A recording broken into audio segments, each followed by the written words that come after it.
Hi everyone, can you get to your seats, grab your coffee and get to your seats. We are about to start right now. And I'm going to hand it off to the moderator, Christina O'Connell from ECO, or As You Sow. No, Some of Us. Excuse me, my bad.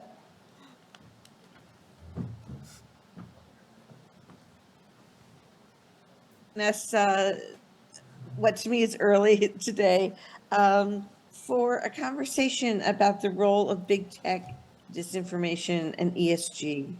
As a community working for decades to bring positive impacts to our world, the work of ICCR and each of you has been so valuable, and there have been so many amazing wins. Yet we all can see an increase of rollbacks and setbacks to the work that we've done and are doing, the growth of a culture of outrage, the normalization of hate speech, the attacks on our trans non-binary community, and the campaign to block the progress of SRI in the anti-ESG campaign are discouraging and alarming.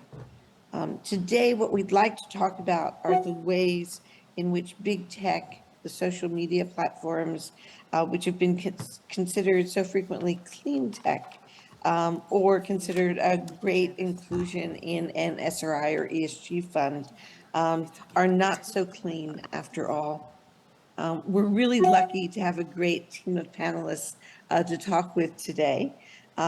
We'd like to begin by looking at how these platforms stoke the outrage and undermine progressive efforts, something Frances Haugen has seen from the inside and has exposed in such a powerful way. Following Frances, we'll have Katie Paul, who will speak about, give us a status update on where we are today in these areas of the spread of disinformation. And then we'll finish up with Nandini Jami, who will talk about how even non-tech companies are involved in this process through the monetization of hate speech and other disinformation and problematic speech. At the end, Anita Dort, who you all know, will be talking to us a bit about the investor perspective on these topics. And then we'll have a chance to have some questions and answers together. So each of the panelists will give you a quick intro as they start, and I'll pass to Frances. Good morning. My name is Frances Haugen, and some of you may know me as the Facebook whistleblower. Can you hear me? Are we good? Yeah. Good. You may know me as the Facebook whistleblower. In the fall of 2021, a large wave of reporting emanated from about 150 news outlets around the world. I had brought out 22,000 pages of documents for the SEC and Congress, and beginning with reporting in the Wall Street Journal and flowing on to an international consortium of other journalists, it was exposed that Facebook knew that choices it made to better its business had side effects that were incredibly costly for the rest of society.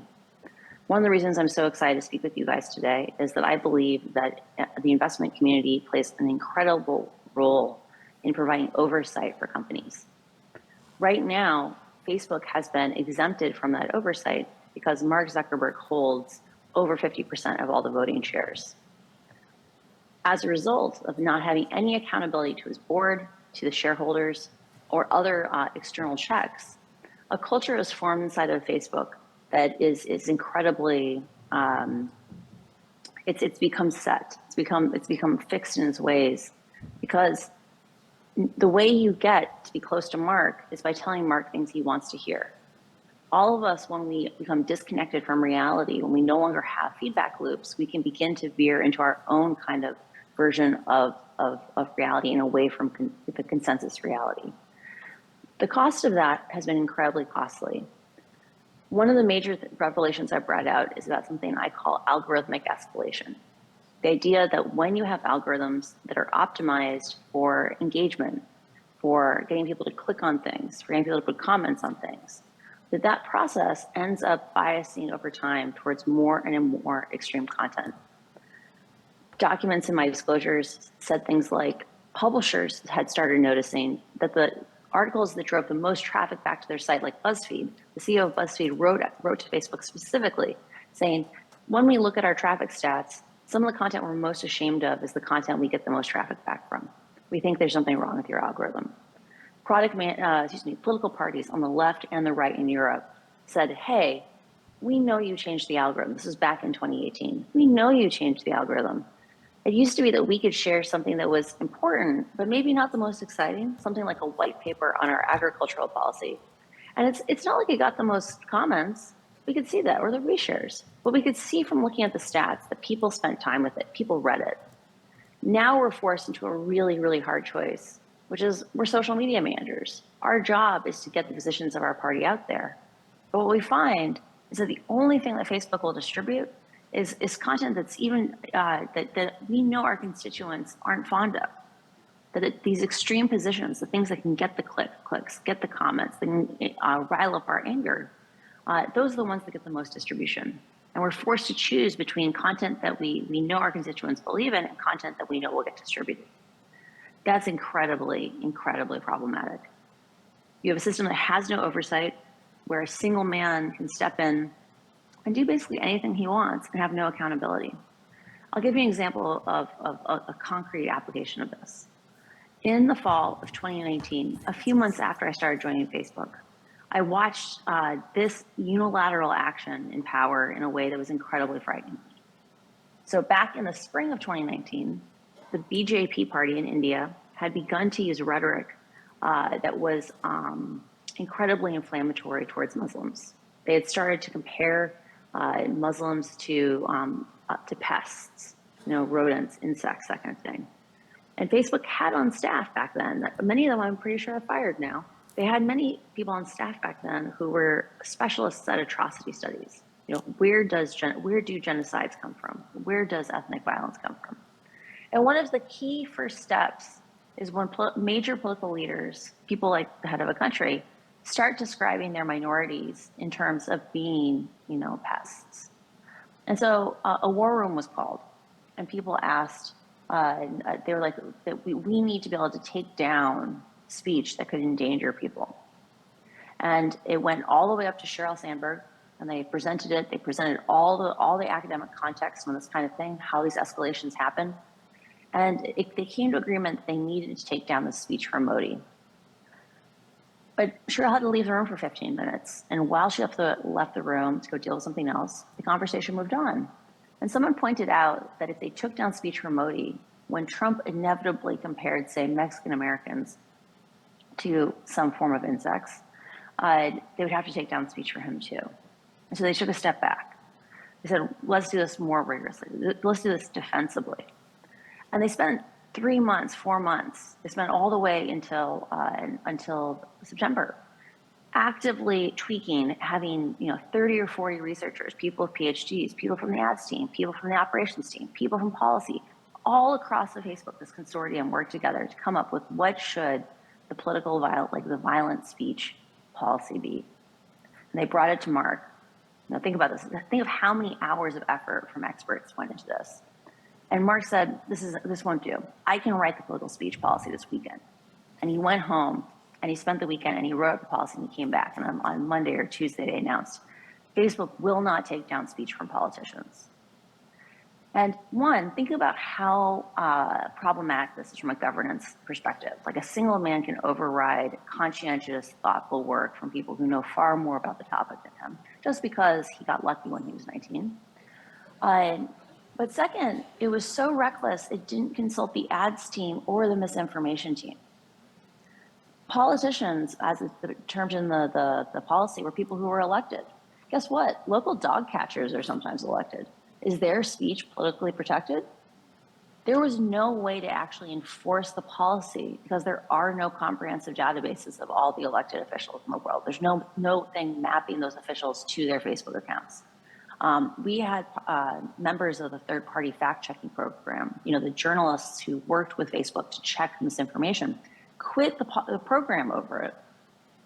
Because when they didn't realize that this post that Facebook had put in their queue to check was actually ineligible to be fact-checked because it was from some low-level elected official in some state. maybe some town council member, and they got strikes for being bad fact checkers as a result. They quit the program.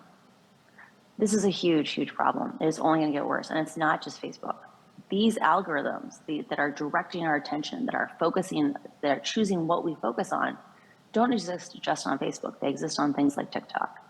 And I think it's really important to take a step back and say, hey, what's the difference between Facebook and TikTok? So Facebook has run research that says, if you just respect the choices of people, so if people say, I want to get content from these people, I want to get content from these pages, these groups. If you respect their choices and give that content preference, you get less violence, less hate speech, and less nudity for free. You don't have to censor anyone. You just get it for free because you're respecting people's choices. The real place where that violence, that hate speech, that extremism sneaks in is when Facebook decides, because your friend put a comment on something, now that content should go on your feed. That because someone invited you to a group that you had never heard of before, because they start putting content from that group in your feed for 30 days. And because you wrote a comment saying, this is misinformation, they said, ooh, you like this group, and they continued giving you content. Your family and your friends are not the problem. And we have solutions that don't involve preferencing certain ideas over others to make this safer. But all of those techniques begin to fail when we talk about TikTok. TikTok's big claim to fame is its algorithm. That it doesn't matter where the content comes from in the world, it doesn't matter if you've never heard of them before, they're going to give you the thing that you want the most. And one of the things that's a little heartening about it, at least, is it seems that TikTok has a much higher willingness to take responsibility for the idea that an algorithm is a product, that they're making conscientious choices. They intentionally emphasize more happy content because they know that it attracts more users. If you have two products, one makes people happy and one makes them sad, in general, in a capitalist society, the one that makes you happy wins. But at the same time, in a product that doesn't anchor itself in giving you content from people you know, you end up in a situation where you're even more vulnerable to the choices of those algorithm designers. Right now, we don't know why we see the videos we see. There's no transparency out of TikTok.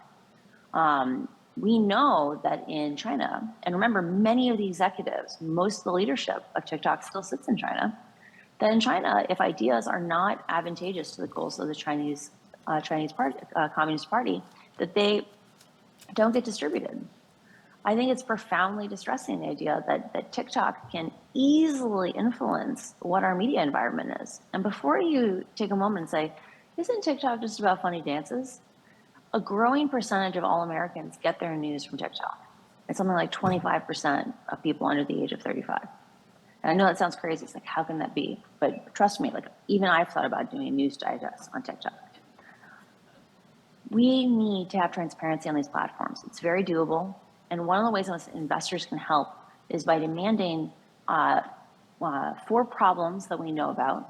And right now, my nonprofit, Beyond the Screen, is beginning a harm mapping exercise where we are in a collaborative way working on getting a single menu that is accessible by people that we can collaboratively edit, single list of harms, and a single list of ways, a comprehensive ways to move forward. Understanding like what are the levers that might prevent or mitigate harm. And we're working on producing a list of metrics that should be the bare floor for us to have transparency into these companies. It's things like what fraction of accounts that are reported for being under 13 actually get taken off the platform? How many of those accounts exist? How many kids that the platform thinks are 14 have been on the platform for 1, 2, 3, 4, 5, 6 years? Facebook has that data today. I'm sure TikTok has it. We could know, and we could publish every month how many 8-year-olds are on these, or excuse me, we could know what has been the trend over the last few years of whether or not TikTok or Facebook or any other social platform has actually been complying what it says it does by keeping children off the platforms. In closing, I want to just remind you again, this isn't a conversation about censorship. There are lots and lots of ways that we can design these products to have them be safer. But as long as the only information they have to report to the public is how much money they make, how many ads get clicked on, how fast their user growth is, they're going to keep cutting corners. And I'll end you with one quick anecdote. In the last few years, we have seen tragic violence in Ethiopia that was fanned by social media. That while the civil war raged there, extensive misinformation campaigns were run, promoting the idea of that there were certain groups in society that needed to be cleansed. And huge numbers of people died, tens of thousands of people, probably can be directly attributed to Facebook's negligence with the platform. I've been told recently by people who are working to bring accountability for this issue that Facebook has cut the number of safety workers focusing on East Asia by half in the last 6 months. You know, it makes sense. This is their year of efficiency. Safety is a cost center. And they know that over at least the short term, especially if they don't have to tell you how many people actually support each language, or even which languages they have safety systems for. They don't have safety systems for most of the languages spoken in Ethiopia, that no one can call them out. And so we need the investor community to come in and say, hey, we think there's a systemic risk here. Without data, we can't assess whether or not your company is vulnerable. We've seen Facebook have the largest single day drop in value twice in the last 5 years. And that's because when the lies come out, and eventually they will, the stock price goes down. Lies are liabilities. Transparency can help all companies be healthier and happier in the long run. So thank you so much. Thank you, Francis. Thank you, and I'm sure there'll be lots of good questions for you as well. Next, we'll hear from Katie Paul from Tech Transparency Project. Thank you so much. And I think Francis really set everything up perfectly, really highlighting some of the harms of these algorithms and the fact that there isn't any transparency. So for those of you who don't know me, my name is Katie Paul. I'm the director of the Tech Transparency Project. And if you're not familiar with our work, TTP is an information and research hub for journalists, academics, policymakers, and members of the public that's exploring power and influence and the effects of major tech companies. Essentially, we want to give the public a seat at the table when it comes to these technology companies that dominate our everyday lives. We know there's bad content online, of course, and big tech companies often argue that they are simply a mirror to society. But TTP's research shows, and of course Francis's whistleblower documents show, that these platforms can be dangerous by design, targeting youth, amplifying extremism, and profiting in the process. We know big tech's primary revenue driver is ads, and as such, the company has looked the other way repeatedly, profiting from extremism, crime, and other real-world harms. In August, TTP found that Facebook was running ads in searches for white supremacist groups that had been banned by the platform itself. Alarmingly, this included multiple ads for Black churches. Not only has Facebook monetized searches for banned white supremacist groups, but it was essentially offering up targets for extremists, running ads for Black churches in searches for the Ku Klux Klan and other designated white supremacist groups. In September, we found that Facebook wasn't just failing to address the human smuggling issues on its platform, it was actually profiting from the failure to enforce its policies on that activity. Here you see marketplace listings for human smuggling services, and Facebook has monetized these with ads. On the far right, it actually monetized a human smuggling listing for an ad for a Meta scholarship. And Facebook it's not just that platform of Meta that is a problem. TTP's study also found that WhatsApp business accounts were being used by coyotes to coordinate with vulnerable migrants seeking to cross the border. WhatsApp business is one of the only profit-driving mechanisms for that particular platform. And there's also the company's profit from extremism. As Francis mentioned, this is something that really gets a lot of engagement on the platform. TTP found that following the insurrection, Facebook was running ads for ammo, bulletproof vests, and tactical gear alongside posts about the insurrection and suggested pages for militia groups. And despite Facebook's very public claims that it had banned militia in August 2020, and along with militarized social movements, TTP found in April 2021, months after the insurrection and nearly a year after Facebook allegedly banned militia, that it was still targeting users with an ad interest for militia. And Facebook doesn't adequately scan the ads that it does get. Despite claims that all ads go through a review process, in 2020, 2021, and 2022, we found Facebook running recruitment ads for militia. Again, the company is profiting in this process. And of course, Meta is not alone in profiting from harm.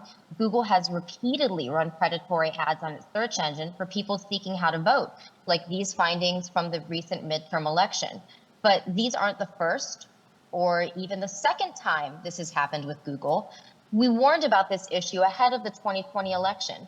Google promised to fix the problem and stop running these ads, but unfortunately, that never happened.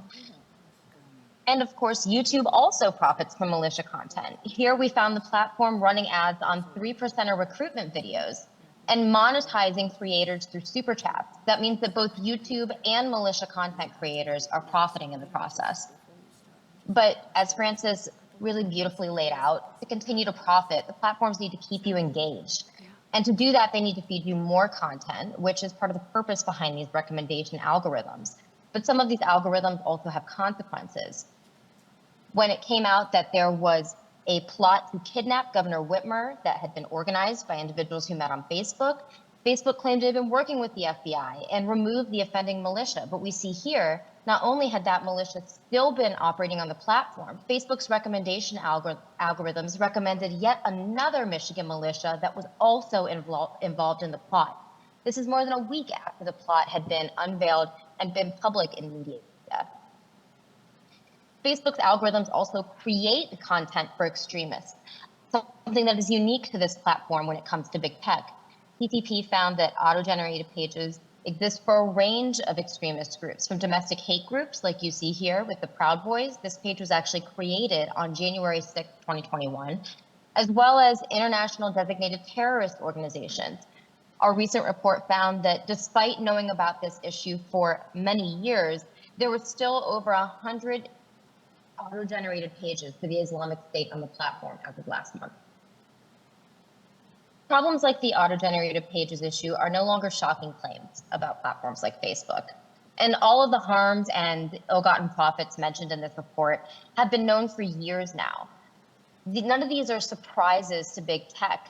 And now that big tech companies are knowingly engaging in this activity, so it should be no surprise that trafficking and war crimes are also on the table.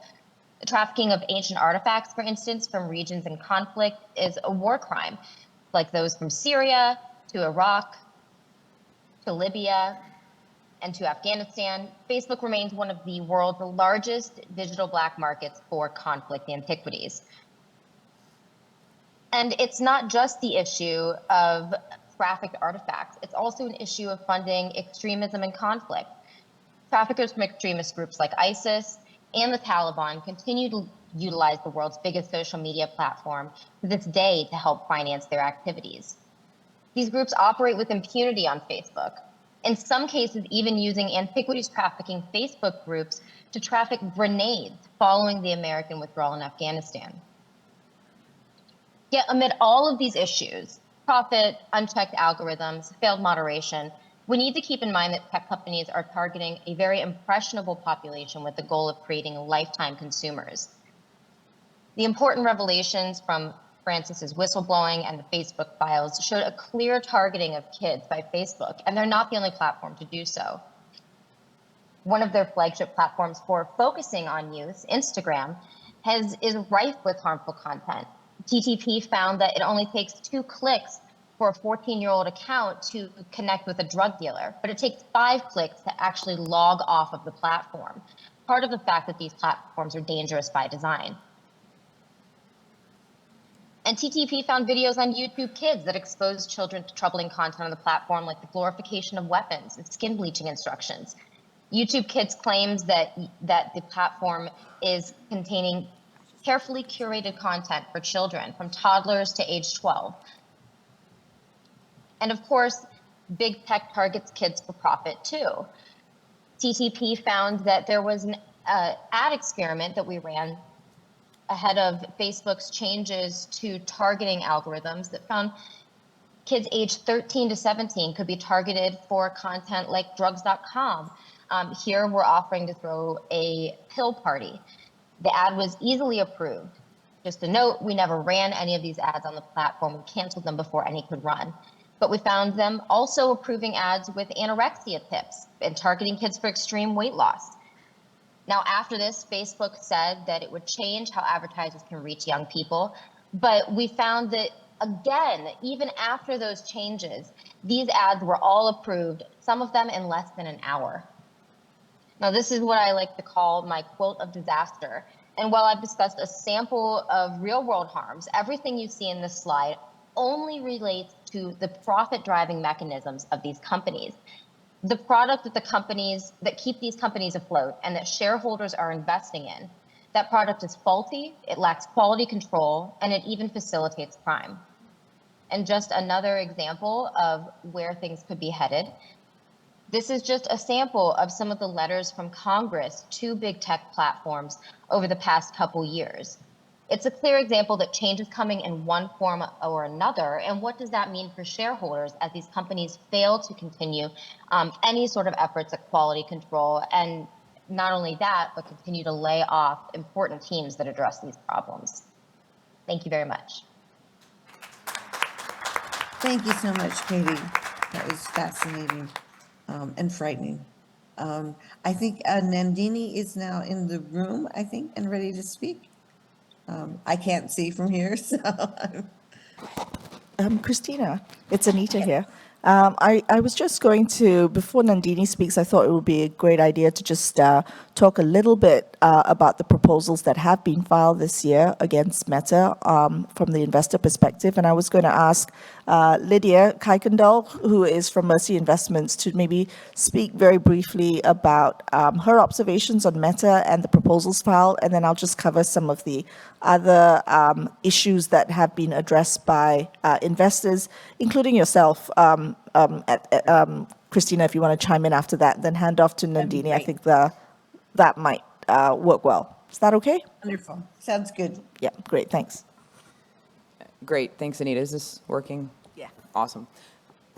Yeah, so we at Mercy for the second year have lead filed a human rights impact assessment, specifically on the algorithm around targeted advertising. And this is really interesting because it's gotten really as high of a vote as you can get at Meta with a non-management supported proposal. So all of you out there working on the dual class shares issue, thank you, please work harder.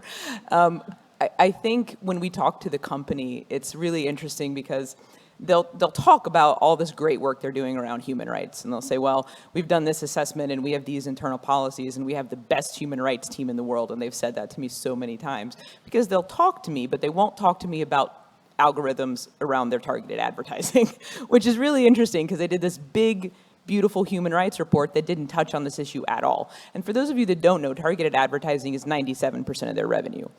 And they've taken a few steps retroactively to correct some of the larger problems around targeting children, around targeting around gender identity, around political affiliations. But these are all really just reacting to controversies that have popped up in the media.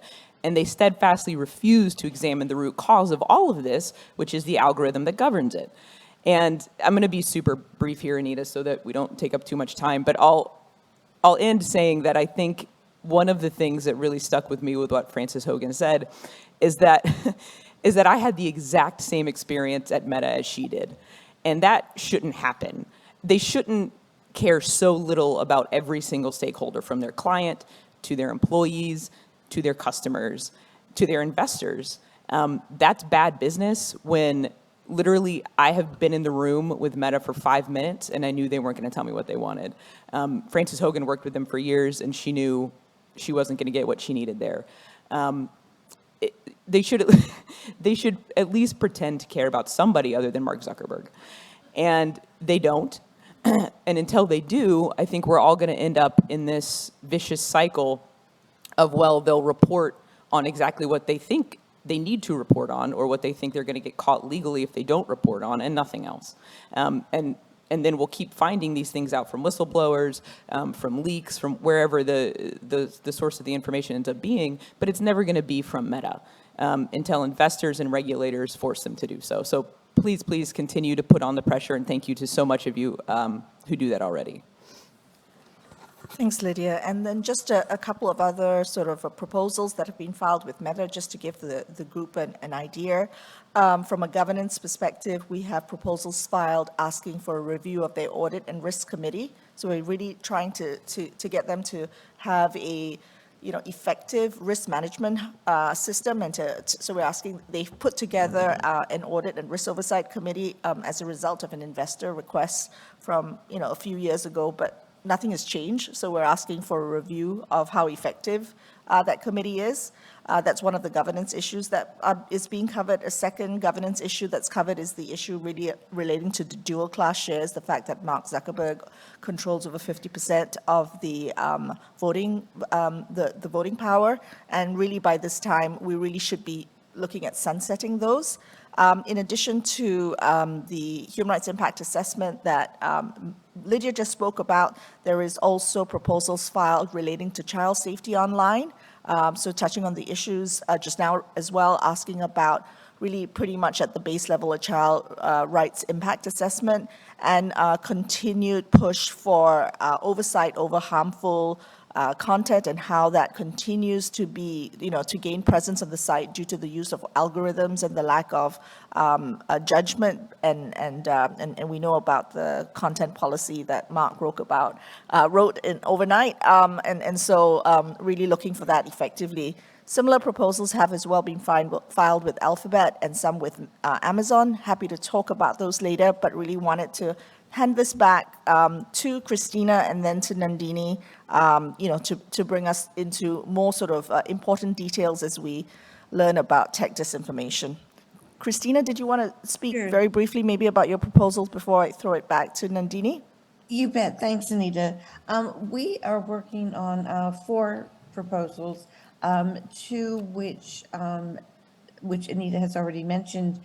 We have a proposal at Meta and a proposal at Alphabet addressing the need for an assessment of the performance of the risk and audit committees at both companies, because clearly the risks are dramatic, as we've seen.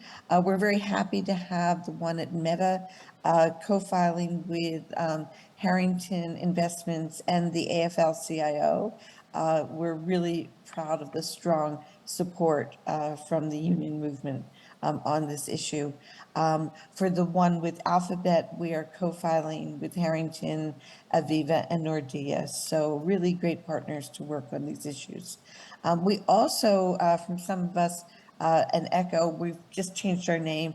Our members have filed resolutions on human rights issues. So at Meta, we are asking for an independent, nonpartisan assessment of the political entanglements of Meta's management with the BJP and other players in the Indian government that's led to so much violence, as Francis mentioned.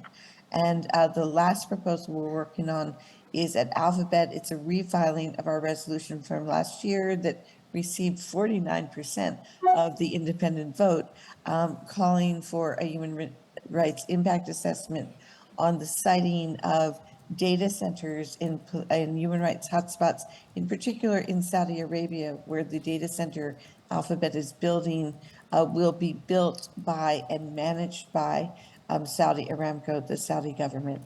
So those are all ways that and ways that you can help us in calling out these issues and putting pressure on the companies on these. And these are all issues that we're working on. And I know Nandini will now be talking about the entire sort of ad tech business. And that's an area where we're hoping to put together resolutions in the coming months and for next year on the same issues. So we can all learn a lot from her. Nandini?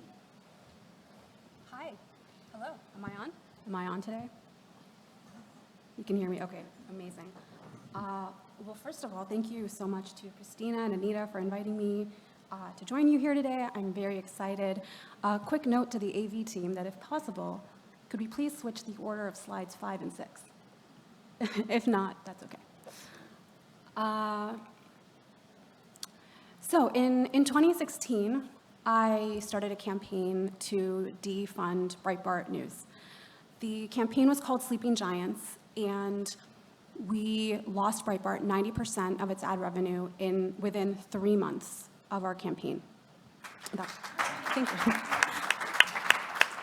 They were set to make $8 million that year, and I'm not very good at math, but that's a lot of money.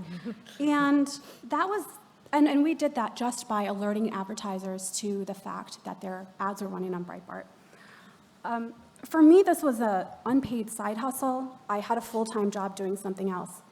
I didn't know the first thing about ad tech, and we still managed to get all of that done. This was a foundational experience for me.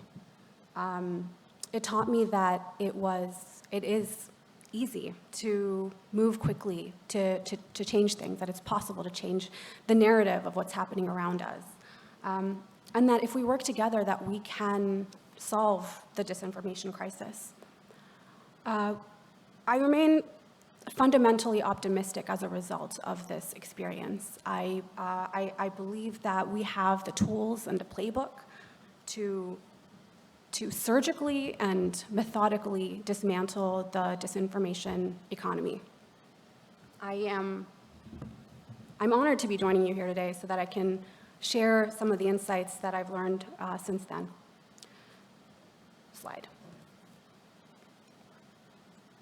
So the key insight that I want to talk to you about today is a term called the disinformation economy. You'll only hear it here because apparently I coined the term. I could have sworn it existed, but I Googled it and it didn't.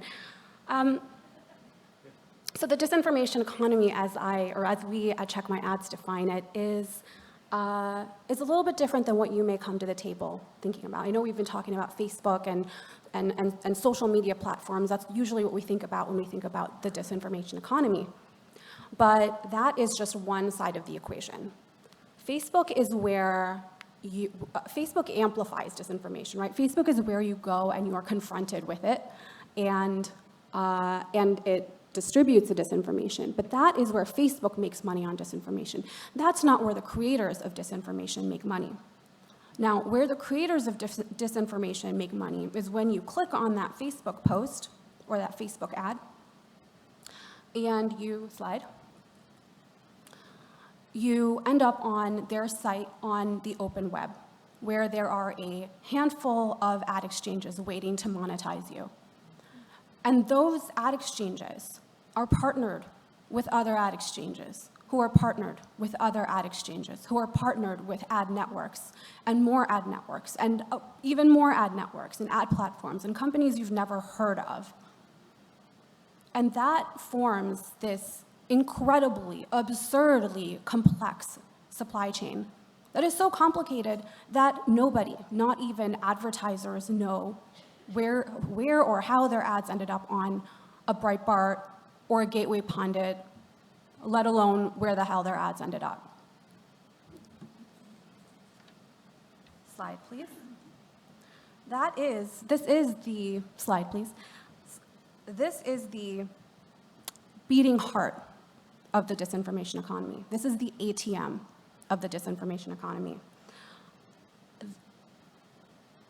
This is where bad actors thrive, because the chaos of this supply chain nearly guarantees that no matter what they do, money comes out the other end. I want to put this into context. Pre-2010, advertisers generally knew where their ads were running. Like, they had entire teams that would, decide where ads go. But since 2010, that entire practice of knowing where your ads are running, of serving your ads, of running your ads, has been replaced entirely by this black box. And this black box is those ad exchanges and those middlemen that I just mentioned. And they together represent a $400 to $700 billion annual digital advertising industry. And they effectively act as traffic control for all of the world's information on the internet. We've essentially handed over control to a handful of companies. And we essentially can draw a straight line between the rise of disinformation to the programmatic advertising industry. I want to be clear about that, because this all just started in 2010, around 2010. Slide, please. So this really is an issue of flow of money and the fact that we don't know where it's going. But the thing is that we have leverage. Slide, please. I just want everyone to know we have leverage. This is the big takeaway. So we know that advertisers care about where their ads go. This is a practice of brand safety. And we know that consumers care about where advertisers' ads go. And that matters a lot because advertisers have pressured the ad tech industry, their ad partners, to adopt increasingly specific language around where their ads will and will not show up. Practically every ad exchange has a supply policy with specific language around disinformation and hate and other prohibited content categories. The advertising industry has invested in brand safety frameworks, in policies. This is the number one priority for marketers. It's the thing that keeps them up at night, the idea that their ads could end up in a place like Breitbart again. And yet it keeps happening. Is there policy? Yeah, there is. But is there enforcement? No. And that is where we come in. Check My Ads is the ad tech watchdog. We are the only ad tech watchdog. And what we do is we uncover the ties between the disinformation economy and ad tech. And when we do that, we don't just publish on it, we empower marketers and we empower the public to do something about it. We actually publish emails of ad tech executives and have the public reach out to them directly. We give them the information, we give them the supply policies, we give them the language, and say, go talk to them. And that has been so powerful. One of the things that we have done differently is we're not only going by outlet, from outlet to outlet. I'm not going from the Gateway Pundit, from Breitbart to the Gateway Pundit, for example.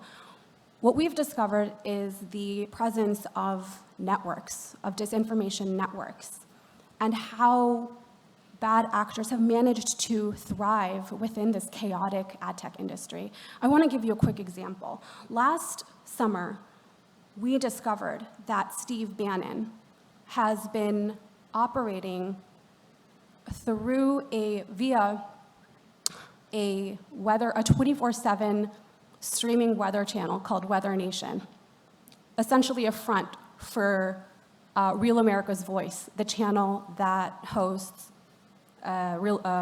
Steve Bannon's War Room, Charlie Kirk, Jack Posobiec, etc. We found P&G ads running on both Weather Nation and War Room. We found Bounce sponsoring War Room. We found Tide sponsoring War Room. We published about that. We activated our audience, and we got them to drop their ads. Certainly an embarrassing moment, but a teaching moment as well. So, so what we do works. Unlike big tech, we focus on targeting the other ad tech companies that you haven't heard of because they're competitive. They are afraid of losing clients, unlike Facebook. And these companies have historically enjoyed zero accountability. They don't really have a whole lot of name recognition. People don't know who they are, and they've sort of enjoyed the fact that Facebook takes the heat while they get to make millions of dollars off of these disinformation outlets simply because no one knows how this industry or how this infrastructure works. And they've made a lot of money for disinfo, and they've also distributed a lot of money for disinfo, the kind of disinfo that ends up on Facebook. And in my experience, they absolutely panic when they hear from us. They don't want to hear from us because when we start to monitor them, advertisers pay attention and they start to ask questions, they start to request reviews, they start to request audits, and the last thing these companies want you to do is request an audit. They do not want you to know what's going on. So, previous slide, please. So what we've done here is we've turned the biggest societal problem facing us today into an acute business problem. We get results in days and weeks, sometimes hours, but certainly not years. And the name of our game here is ultimately advertising transparency. We believe that the key to an inclusive and democratic future is advertisers taking back control of their ads, simply knowing how their money is being spent and where it's going. And that is, surprisingly and shockingly, a thing that they don't have right now. Advertisers don't know where their money is going. So to dismantle the disinformation economy, I believe we have to go straight to the source, and that is the digital advertising ecosystem. Like I said, I have so many reasons to be optimistic, and I really believe that if we work together, that we can successfully, surgically, dismantle the disinformation economy. I look forward to working with some of you.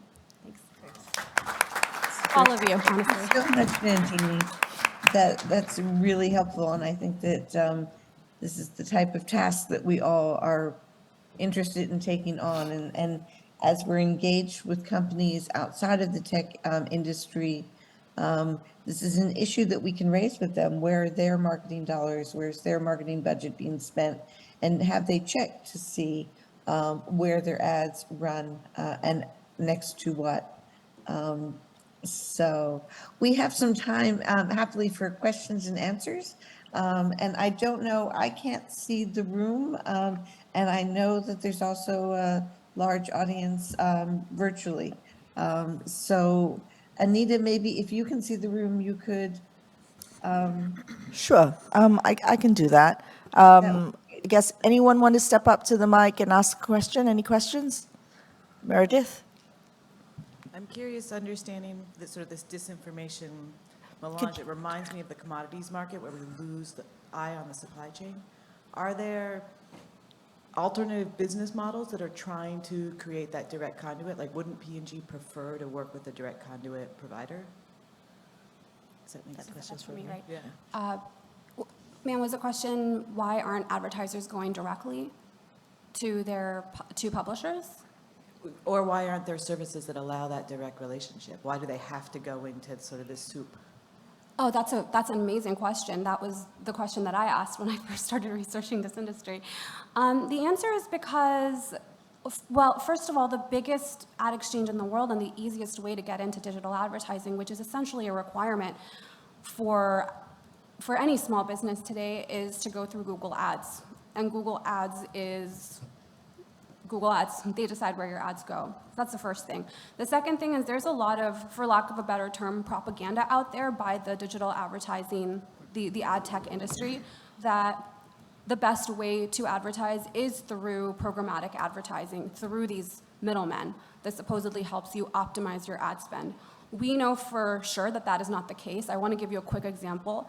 We got our hands on a $1 million Google site list. Someone sent a site list of, they said, we accidentally spent $1 million of our clients' cash without using any of the normal brand safety filters that we normally implement. So basically, we got our hands on a site placement list of how Google spends your money when you use the default settings.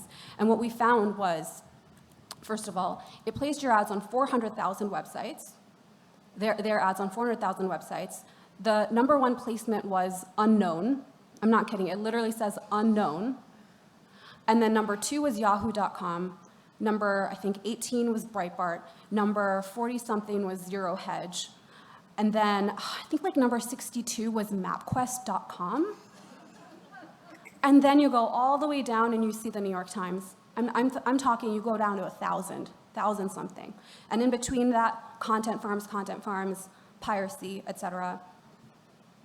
This is how Google spends your money, and advertisers don't realize that. If they knew that, I am positive they would, particularly the ones that have more leverage within the industry, would move towards those solutions. Those solutions do exist, by the way. They're just not as popular.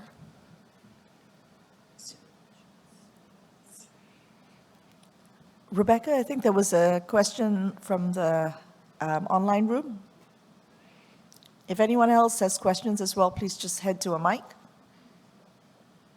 Yeah, this question's from Tracy Rambert. So she points out that it took investors 4 years to get disclosures around child sexual exploitation materials online, and there's a bit of a whack-a-mole going on with regards to various topics. So her question to the speakers is, what 1 to 2 things are most important for all of us collectively to be asking for across these platforms so we don't engage in that kind of whack-a-mole advocacy? Thanks. Maybe Frances could start. Yeah. I think we need to have a coordinated conversation around what is the minimum basket of metrics that is necessary to have oversight over these companies. And so one of the major things that I'm working on right now is working on producing that basket, because if we could do a unified front and say like, hey, like we have fairly standardized metrics that we expect to see from, say, a car company or from any other manufacturer, then you can have a united front saying, then you're only going to the well once and saying like, here's our basket of 20 metrics, 30 metrics where we need ongoing reporting. I want to really clearly like reinforce a point, which is we don't see a ton of whistleblowers from Apple, right? Like when we compare the number of whistleblowers from Facebook and Apple, like Apple has an active disincentive to lie because they make a physical product that anyone can take apart. Like within hours of releasing any Apple product, there are YouTube videos of people who have taken that product apart and verified, yes, those components are in there that Apple claimed. We can't do that with products like Facebook or TikTok because they run on the cloud. They're opaque. And so unless investors take a step forward and say, hey, this set of information, 20, 30 metrics minimum, is what we need to just even, slightly peer behind the curtain. And I think that's the way to avoid the whack-a-mole phenomenon. Katie, do you have some thoughts on that? Well, one of the issues with the whack-a-mole phenomenon is also that there really isn't any accountability. There's no regulatory accountability from Congress. There's no legal liability because of the lack of regulatory liability. And as a result of that, we see these companies continuing to fail on these issues. Along with that, one of the things that we've tried to address from CTP's perspective is the repeated broken promises. These companies are putting more into their PR departments to claim that they're doing something, releasing a policy without actually putting any efforts to enforce that policy. And as Frances mentioned earlier, we're seeing mass layoffs, many of which are targeting the teams that are meant to secure these platforms, in part because they're, we're now years into these issues and there has been no accountability. There are no repercussions. So what is the incentive for a company like Meta or a company like Google?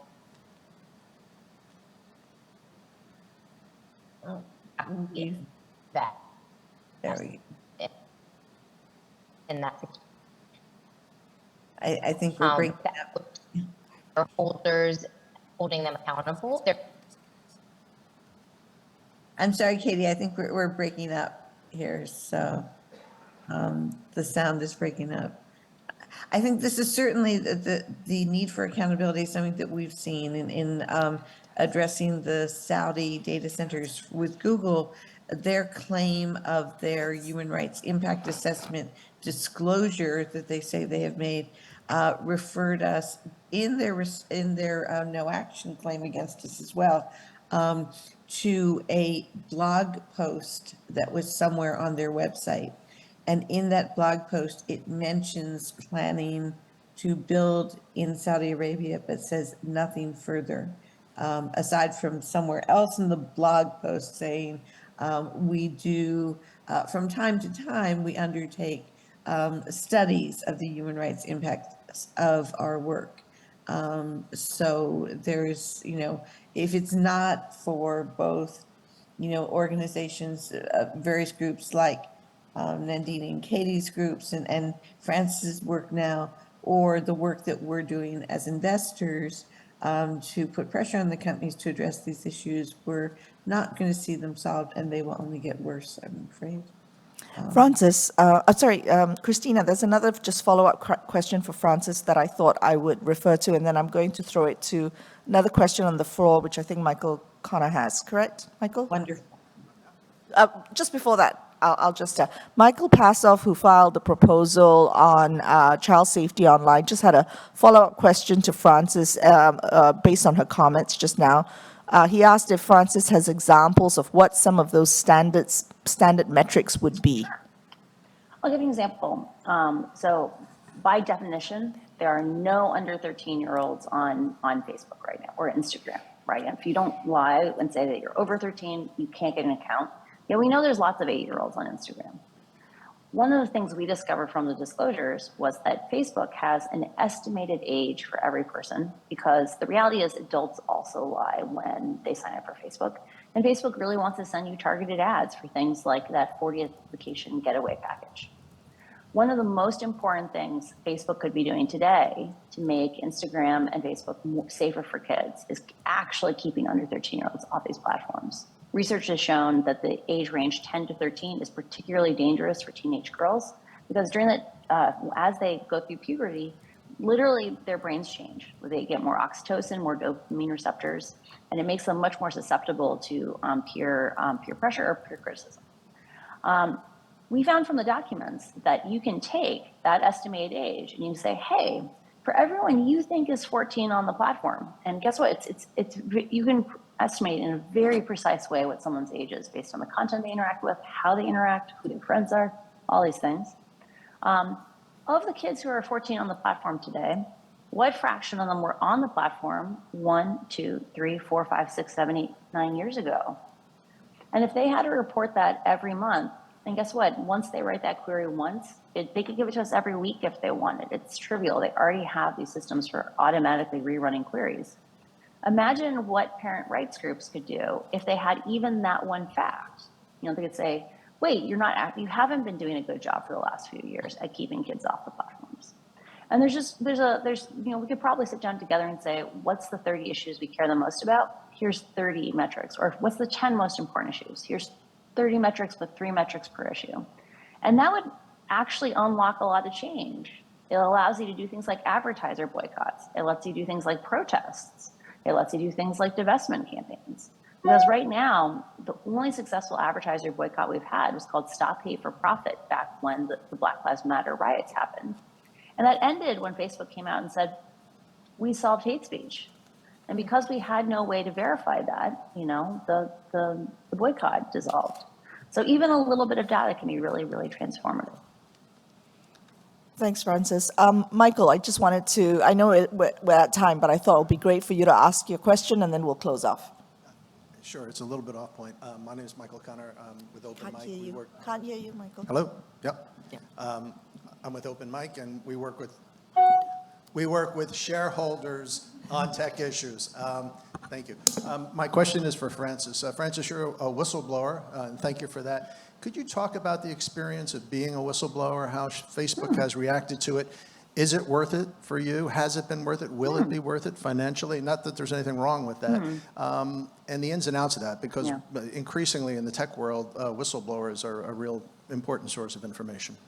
Yeah, I think financially it's highly unknown, right? Like I was being paid north of $650 a year, like $650,000 a year before I left, and I have not been able to draw a salary since I left. I get speaking fees, but they are not comparable. I do have a memoir coming out. Who knows if that's going to be a thing that kind of balances the scales a little bit. I've been very lucky in that I've gotten very little harassment from the public. A lot of whistleblowers, when they come out, they get a lot of blowback. Like, I think if I'd been a Twitter whistleblower, like given the rabid fans Elon Musk has, I probably would have had a very different experience. Regarding like, was it worth it? One of the things that has always been extremely heartening for me is that there's a law in Europe called the Digital Services Act, which is the first law that allows the public to ask questions of these platforms and get data. And hopefully, they're in the execution phase right now. Hopefully it's all going to go well. And numerous people who were able to pass that law said they were able to because of information from my disclosures. And so that's heartening because that's a generational level law. But the second thing is Europe didn't have any whistleblower protections prior to December 2021. So again, they've credited that the importance of the information in my disclosures made the European Union say, oh, actually whistleblowers are incredibly important for public safety. And so I like to think that if even one person is able to follow their heart because of that law, it's going to be a thing that was really worthwhile to me.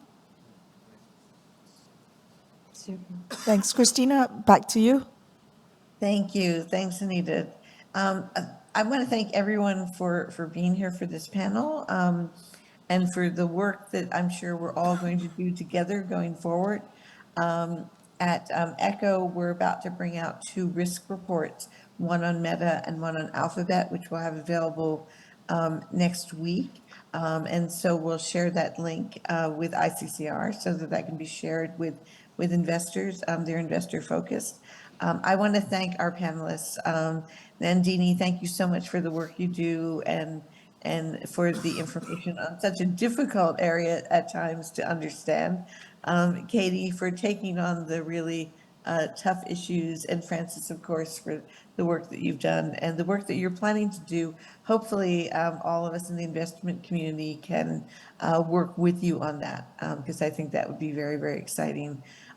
So a final pitch to support all of our resolutions at the upcoming annual meetings. And Anita can keep you updated on all of those. There's now going to be a 15-minute break, and then sessions start again at 10:15 Eastern for System as a Strategy to Address Corporate Externalities. And I'll be joining that. Look forward to seeing everyone there. Thanks so much. Thanks, Christina. Thanks, everyone. Thanks. Sorry about that. Let me bring it.